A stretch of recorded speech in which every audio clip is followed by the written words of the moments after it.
Michel Drucker, le présentateur de Vivement Dimanche, a rendu hommage à Linda de Souza, qu'il a connue à ses tout débuts en France.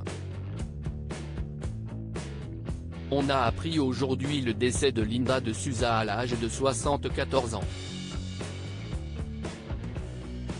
Une disparition qui a ému le monde de la chanson, et plus généralement celui du milieu artistique. La chanteuse est morte des suites d'une insuffisance respiratoire ce mercredi 28 décembre, alors qu'elle avait été admise à l'hôpital de Gisors, en Normandie. Elle avait été transférée après avoir contracté le Covid-19, annonce son agent. Michel Drucker a beaucoup compté pour Linda de Souza dans le communiqué annonçant le décès de la chanteuse. Son agent, Fabien Lecoeuvre, avait tenu à souligner la présence d'un homme à ses côtés, Michel Drucker. Michel Drucker a été un être exceptionnel dans sa carrière. C'est lui qui lui a fait faire sa première émission de télévision, en mars 1978, juste après le décès de Claude François.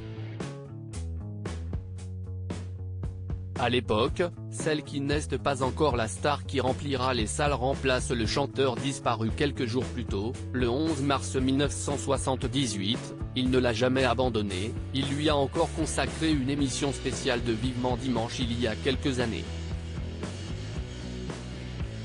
Ces mots ont particulièrement touché le principal intéressé, qui s'est exprimé sur le décès de Linda de Souza auprès de France Info. C'est quelqu'un qui a marqué son époque, qui a marqué les Français, explique-t-il. Je suis triste, car c'est quelqu'un que j'ai connu à ses débuts.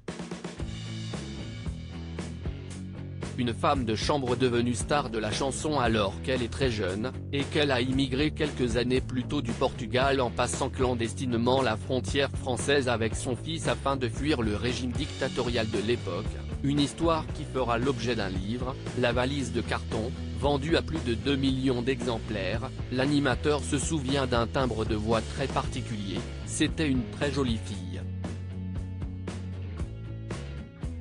Son parcours était touchant.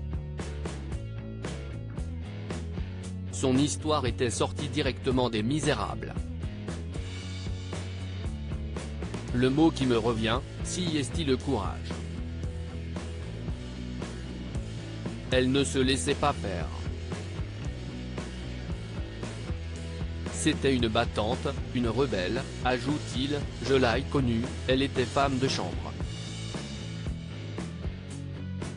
À lire aussi mort de Linda de Souza, relation compliquée avec son fils, problèmes financiers. Les dernières années difficiles de la chanteuse.